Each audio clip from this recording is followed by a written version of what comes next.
Catherine, thank you so much for joining me today. I'm really, really excited to have this conversation with you and to tell people about Next Nest Advisors.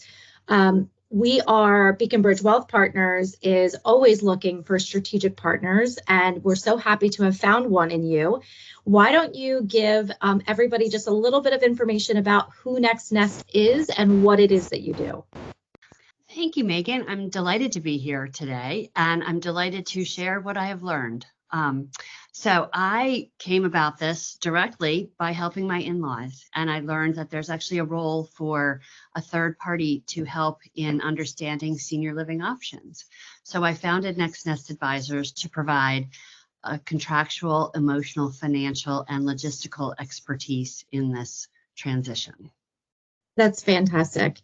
So Next Nest really exists to demystify senior living options.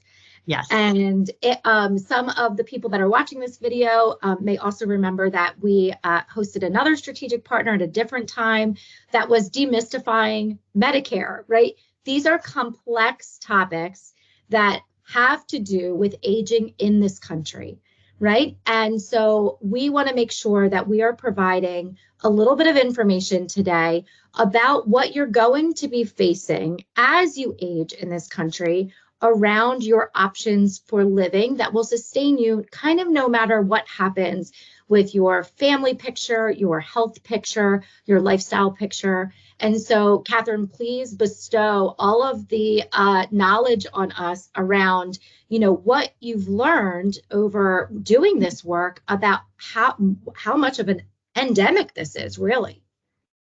Yes, absolutely. So Megan, the reality is the world has changed a little bit from a few generations ago, and our families are smaller than they've been. They're more geographically dispersed. The historical caregivers are now working because that generally fell the daughters in the family, and now many of the daughters are working full time. So it's just kind of a different situation for aging. We're also living much longer than we've ever lived. And while we might be living longer, that doesn't mean we're living independently and fully mobile for that entire time. So then there becomes an element of, potential care down the line. And what we understand from some statistics from actually quite a while ago, so they probably have changed, but approximately 2/3 of people over age 65 are going to need some kind of care in their lifetime. And the old suggestion was that men needed about 2.2 years of care and women needed 3.7. I would tend to round that up. So we don't know what kind of care that might be. It could be care helping to get dressed and bathe. It could be help transferring from a bed to a chair, that sort of thing. So, we have no crystal ball to know how we're going to age and how our health journey is going to go, but it's important to just understand what the possibilities are and what it costs, because it is expensive. Yeah, so that's a great point, and I just want to interject for a second. So this is why you and I love to have these conversations, right? Is because you work in the arena of senior living options, and we work in the arena of financial wellness. And so those two intersect very specifically when you're talking about having to make a decision around what the rest of your years are going to look like from a lifestyle perspective. And so our tagline, right, at Beacon Bridge Wealth Partners is plan to live well.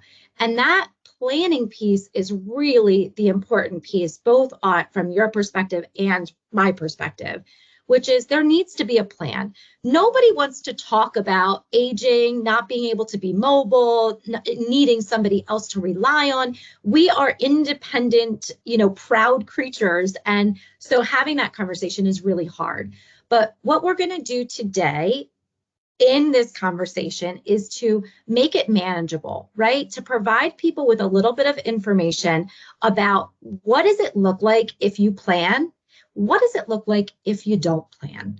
And I think through that lens, we'll be able to give people just a little bit more knowledge, a tool possibly, and certainly a resource in you or in us to say, we need to be having this conversation with someone.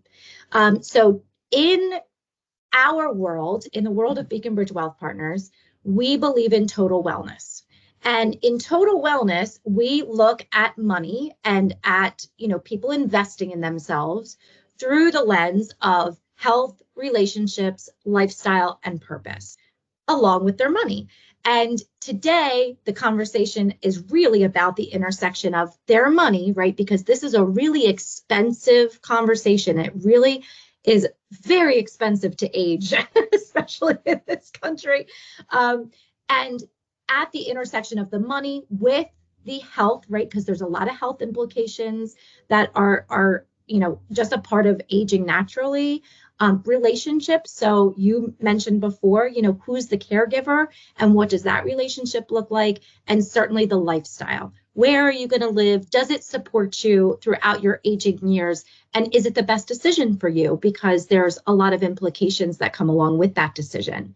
So with that, let's talk about the two scenarios that you lay out, which I think are just so poignant and probably cover 80% of the population, right? At least around you didn't plan, but you're at a point of decision, but it doesn't seem like you have options, right? It seems like you're scrambling or it's going to be really an ugly outcome.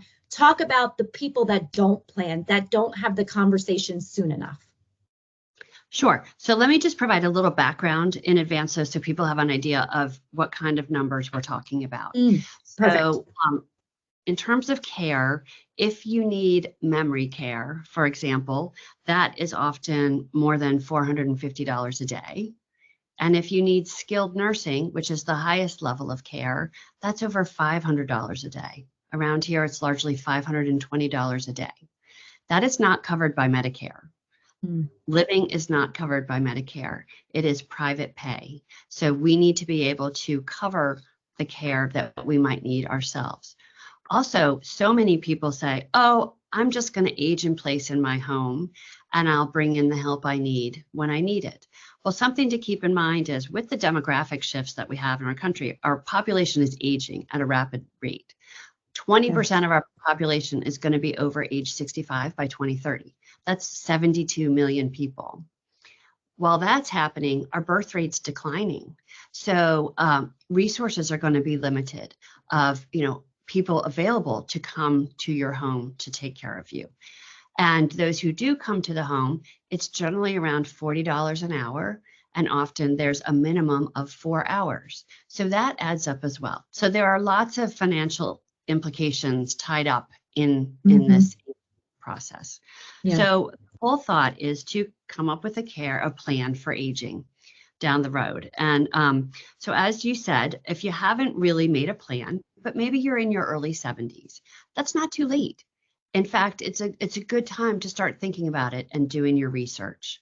So you'll want to consider, what kind of pool of assets do you have and what kind of monthly income do you have? And one way to hedge your bet to be sure that you could get all the care that you might need down the future is to move to a senior living community. So here in the Philadelphia area, we are very lucky to have many, many, many options. At one point, I had read that we were one of the first places to conceive of this notion of a CCRC, continuing care retirement community. So maybe that's why we have so many. I don't know, but we do. And the way those work is once you enter, they are basically agreeing to take care of you for the rest of your life, no matter what level of care you need or how long you need it. But for that arrangement, it's a rigorous application process. They're going to look at your financials, they're going to look at your health history, and they're also going to conduct a cognitive assessment because they want to be sure that you can live alone in their community and thrive and be healthy and safe. Yeah. So that decision needs to be made while you're still healthy and strategic. Right. And have taken into account that the decision that if you're proactively planning, right, and that's what you're talking about, that you're not making it under duress. There hasn't been something that has happened health-wise or family-wise where you're making a decision and it's forcing you to make the decision. You're doing the research and everything when you're in sound mind, sound body. You're not moving there today, but you are planning for the fact that something may happen and that may need to be a part of your aging plan. Exactly. And such a move to a community would provide you a safety net and peace of mind for the long term. Yeah. And absolutely, whenever you're in crisis mode, that is not ideal, because generally a compromise is going to happen, just because it comes down to who has a bed and where are they. And, then you're really scrambling. Yeah. So, and it can get way more expensive. And I know it seems so impossible to think that, with these CCRCs that have a large upfront payment and then a significant monthly payment, that could possibly be a better financial decision than just waiting and getting the care when you need it. But given the cost of care at the daily rate that it is, yeah, that is a very high burn rate, and you can go through that for a long time. Yeah. Yeah, it's a great point. So let's go back to the scenario about not planning. So this person did not take your advice. They did not listen to everything that you just said over the last 2 minutes. And really, they just didn't plan. So talk about that scenario. So I can give you an example that I have right now that is a client. So they are in their 80s. She's 80 and he's 86, and they had been living in their family home. And unfortunately, he had been diagnosed with Lewy body dementia, which is a very challenging cognitive condition. Yeah. And got to the point where she just could not care for him anymore. And you can't, because it's, very physically challenging. She could not move him. So we moved him to a care setting. And that care setting is costing $500 a day. And in addition, they need to have a private aide come in there as well, that they have to pay for to help the staff of this community, because depending on the level of care that's needed, sometimes these communities will ask for additional private staff to come in. Wow. Because there's only so much time they have and devoted to each resident. So now, so he's now in a care setting at that very high burn rate of, more than $15,000 a month. And she's still living at home, and she's 80, and we don't know what's going to happen for her care situation. So even though they have over $2 million, this is a little bit of a concerning scenario, because he could easily live for another 5 years in that care setting. And then we don't know what might befall her, and if she ends up in a care setting. So this is an example where if they had thought about this in their 70s and made a plan for aging, they could have been situated somewhere before this diagnosis came along, and he could have been covered by the contract of the community. Wow. So they wouldn't have this huge monthly outlay. Yeah, it's really eye-opening to, as I was listening to you talk about that example, I'm sure that everybody has, sort of that kind of couple in their mind, right? Whether it's themselves or their parents or, just loved ones in general. And, you always get to those points where you wish that you had the time machine, right? You wish that you could have taken them back 10 years before to say, if I could have interjected 10 years ago, this situation would be so much better, so much easier. And in reality, I mean, I know this because you and I have spent so much time talking, but I think it's really important to tell people they could have stayed together, right? Like if they had moved to a community, and this is pre his dementia diagnosis and all of that, they could have stayed together. And so, that's the relationship part of this too, right? Is that it could have given them a higher, just quality of life day in and day out if they were brave enough to kind of say, we don't ever want this to be the thing, but if it's going to be the thing, I'd like this to be the way that it goes. And that $2 million could have been invested in the right ways to be able to sustain them for the rest of their lives. So that's a really, really great example. And another point with this couple, actually, that we haven't talked about, but in terms of the relationship side, so the children, they're fortunate that they're local, they're both here, but they're having to be hands-on all the time. Yep. And, so that's another family dynamic that a lot of times, we don't discuss this, but many parents do not want to be a burden on their children. And they just sort of slip into it because they weren't strategic in their thinking. And that's kind of what's happened here. Exactly. Exactly. So let's talk about kind of the, because if people have more money than that, or they sort of have an idea of what they want to do, or they've created some sort of internal family plan, that's great. That probably is an option too. But that's not really what you're seeing in terms of kind of who is pretty much the mainstream example, right? Who is the client that's like, well, okay, so I'm now 70 and I, maybe I live by myself, maybe I am not in a relationship. And, the folks who are the baby boomers who are now, this is, kind of the conversation that they're facing.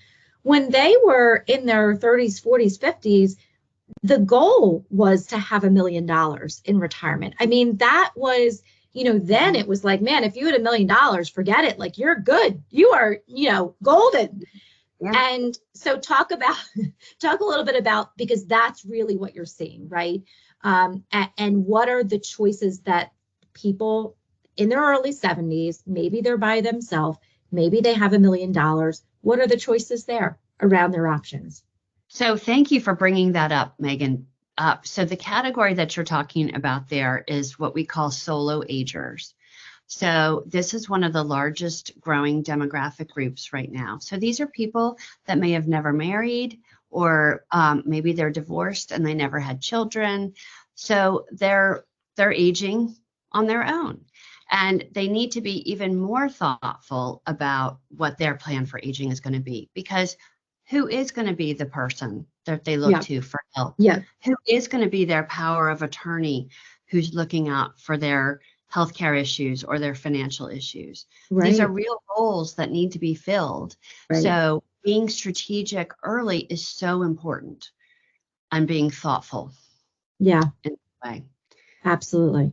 So let's give the people what they want. They want tools, they want short, sweet points that they need to be considering, and they want to know how they get in touch with you when this conversation is real for them, right? So go through sort of the proactive and planning ahead bullet points. What are the things that you would tell people if you want to take hold of this? Because it's either happening to you or you're dead. So let's go with the prior that it's happening to you, because you're going to live until you're 100 likely. What are you telling people is really the way to start thinking about this proactive planning? Sure. So I'm going to give you another case study, because I do find that to be usually really helpful and enlightening. Super helpful. So a daughter reached out to me 3 years ago to sit down with her and her mother and discuss options. So we did. And the mother just was not ready. She's like, I can't go here right now. Well, lo and behold, I got an email from the daughter a couple of weeks ago saying, hi, we're back. Mom is ready to get serious now. So we'd like to engage you and really go through this process. Which I'm thrilled about, because that's often how it happens. Like, people need to think about this a little bit, and then they need to get into the mental state where they're ready to move forward. Absolutely. So this situation is, so the mother is in her 70s and she lives in Chambersburg, Pennsylvania. And her sister, who is a solo ager, also lives in Chambersburg, Pennsylvania. So they're both out there. But now she's realizing, you know what, for the long term, it would make way more sense for me to live near my children. And my children live in the Philadelphia area. So I need to make this move. So she has realized this is what she needs to do. And her solo aging sister realizes, this is my family too. So I'm going to make the move as well. So they're looking into this together, which is fantastic. And their goal is to find a community where they can both move in separate apartments. And then they've got access to the children who are relatively close by. That's a key point. I always suggest that you want to be within 30 minutes of a loved one, because at the end of the day, as the health journey goes and it gets more difficult, you're going to need someone advocating for you more frequently. So you want a loved one that's relatively close by, and 30 minutes isn't the easiest, but it's manageable. Yep. And that opens up a lot of opportunities for different communities as well. So we sat down and we talked about, what they're looking for, what kind of community they're looking for. We went through their finances. They don't have the largest nest egg. They don't have $1 million outright, but they both have very good, solid monthly income that they will have in perpetuity. So that is also very helpful. As long as they can pay, the entrance fee going in, and then they have this strong monthly, a community will look very favorably upon that, and they can usually find a spot. That's excellent. In one of these communities. So then, we talked about what it is they're interested in, what is a must-have, like we must have a pool. Like, okay, well then that's going to limit X, Y, and Z communities. Or I must have my dog with me, whatever. There are all different scenarios. So then I gave them a short list of and they had already done a bunch of research, which was great. So they had some familiarity with local communities. And I said, fantastic. Now I want you to go look at X, Y, and Z. So then I gave them that short list and sent them to the website. So they've been doing a lot of online research, and now they're scheduling tours to go see those communities. And that's how the process starts. So then it's about doing your research, and nothing beats an in-person tour. I equate this a lot to like college. It's sort of like your third chapter college. And just like there's a college for every kid, and not every college suits every kid, same thing with these communities. So you need to go and see them and feel the vibe, meet the residents, and get a sense of whether or not it seems like it could be a home for you. And, that takes time and it takes energy. So that's why I say you want to do this well in advance of when you might want to move. And also many of these places have waiting lists. So you can't just decide, okay, I'm ready to move, and call up and get your 2-bedroom apartment, next month.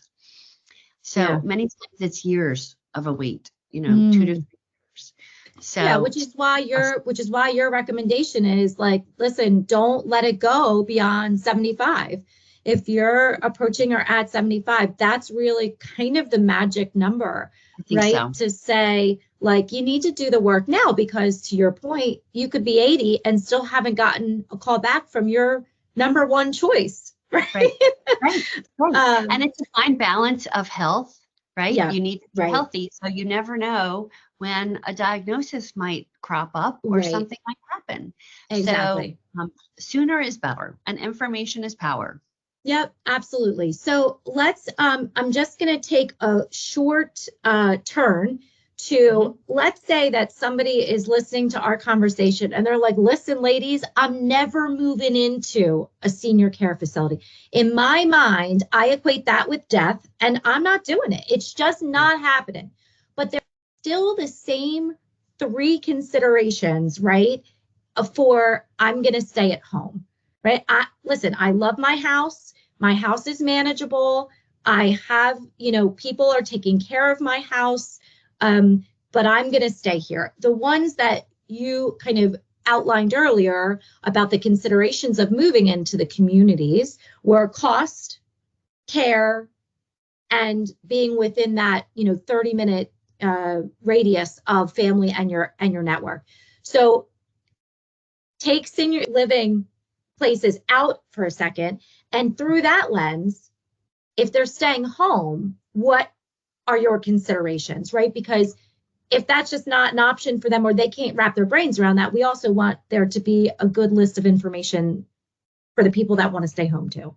Absolutely. So first, I want to address your first client who says, absolutely no way, I am not doing this. I hear that all the time. I understand. I totally get it. But all I can say is, of all the people I've talked to over the years, no one has ever regretted the move. Once they get there, they thrive. And it's a whole new world, and it's a whole new chapter, and it makes life easy, and it makes living easy. So I would just say reconsider, try it out a little bit. Sometimes you can spend a night. Many of these places will let you spend a night. Oh, so you can fascinating. to know what the community is all about and the residents. So, why not? That's If you're doing awesome. this early, you have time, take full advantage. Right. So that's my first point.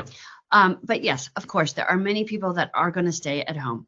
And to be honest, a lot of times it might come down to resources, because these communities are expensive and not everyone has the resources. But hopefully with your tutelage, they will have the resources. So that won't be an issue. But yes, if you're staying at home, that's fine. And that is an option that works for many people. My thought, though, is you just need to be really strategic about it. Don't be looking at your home in today's terms. Look at it in terms 10 years down the road. So, for instance, do you have a bedroom on the first floor? Do you have a full bath on the first floor? Will they be accessible? Is your home accessible? Do you have stairs that you maybe won't be able to navigate down the road? I just was walking the dog the other day, and I've noticed that one of our local homes now has a ramp into their front door. Think about situations like that where you might have to modify your home a little bit to think about the long term. Who's going to maintain your house? That gets harder and harder. And, do you have your, professionals on speed dial that you can call to take care of the snow and the leaves and the grass and everything that needs to be done with the home? Transportation. What is your plan for transportation? Because a lot of times down the road, we can no longer drive for various reasons. Macular degeneration can be a cruel disease that takes away your vision, and you can no longer drive. So what's your plan for that? Who are you going to call? Who's going to be in your network of help? Identify your family and or friends who you can call on to help you here and there. But, be mindful that you can't call them to become your full-time caregiver. That's a lot to ask of a friend. Surely friends are willing to help, but, being a full-time caregiver is a very different scenario. Yeah. Technology.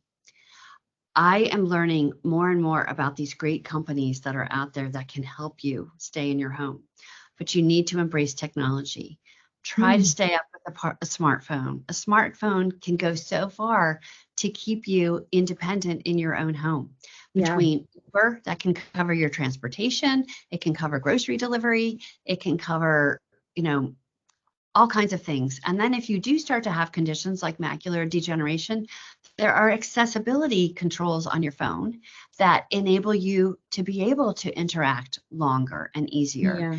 So stay up on technology. You don't need to be an expert, but just keep it going. And more, health applications are moving to smartphones. So you manage your glucose through your smartphone, you manage your AFib. So it's really important to just stay up on technology because it will enable you to stay independent a lot longer. And lots of aging medical professionals are using telehealth to be able to connect with patients, right? So patients that, to your point earlier, can't drive anymore, or they've gone through some type of a surgery or a medical change that doesn't allow them to drive, they'll offer those kinds of things, but you can't do that without kind of knowing how to start and stop the video. Exactly. So stay with the basics of technology. And back to transportation. If you are still driving, I would say try to stay relatively current with your vehicle, because that also enables you to drive longer. With all of the safety features in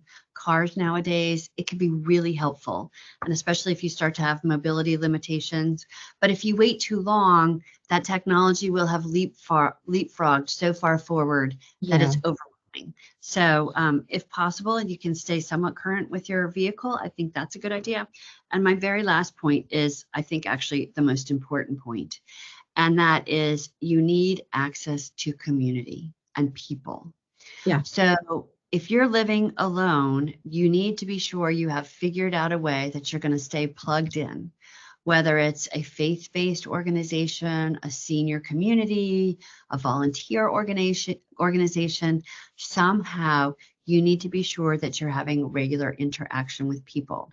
Yeah. The Surgeon General has come out with more and more data that isolation and loneliness is leading to health outcomes on par with smoking and obesity.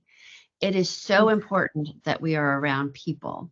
Yeah. And I think this often gets overshadowed as people are thinking about their aging situation. And that's where like living makes that super easy because you're around people. You don't have to be if you don't want to, but they're there. Right. Right. But if you're home alone, you need to be more proactive about that human engagement on a regular basis. Absolutely. Absolutely. That's awesome. So those are really kind of the considerations, no matter what you're really thinking your aging lifestyle plan is going to be, because it's not really about where you wind up. It's really about all of those decisions and all of those points of impact on what are you able to afford, what are your priorities, what feels the best for you, but really being knowledgeable about that and intentional around the plan is, I think, at the end of the day, it's both your and my bottom lines is just to know, just to be informed and make the best decision possible. That's not always easy, but what we find in the world of financial planning and investments is it's way easier with someone who has lots and lots of experience behind them around how to make the best decisions for a financial plan, right? How to make the best decisions in your investments based upon your risk factors, et cetera, et cetera. So the decision-making point is really, that's where Beacon Bridge Wealth Partners comes into play. That's where Next Nest Advisors comes into play. We are here to help to educate you and to help you and your loved ones make the best decisions possible, right? Absolutely. I think we can agree on that. And in my scenario is most people don't go through this many times, right? We have two parents and maybe some in-laws.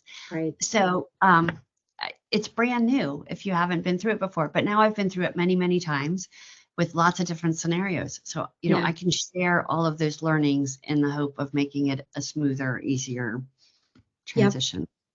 So, Catherine, this is fantastic. I am so glad that you decided to take on your in-laws as your passion project, because who knew that this was going to get so complicated as our culture develops into what it is today, right? With, like you said, there's not necessarily somebody standing by that's going to say, oh, pick me to be your caregiver, right? That's just not really our reality right now. And so I love your approach. I love the way that you are working with people. I know that we will have clients in common, and I feel really great about being able to provide them with a resource in you. I mean, that is, my whole job at Beacon Bridge Wealth Partners is to create space for the things that are coming up that are really important to people. And this is one of them. Senior living is certainly something that all of us are going to deal with, whether it's, our grandparents, our parents, ourselves, and also planning so that we're not a burden on the future generations, right? Really taking that very seriously. So I want to thank you again for being here today. And we can be reached at the information on the slide that's up. Catherine is at Next Nest Advisors. Please follow her. Please, connect with her. You can always reach out to Beacon Bridge Wealth Partners. You guys know how to get a hold of us. The information's on the screen. And we'll get back together next time when we have some more information to share with people on demystifying senior living options.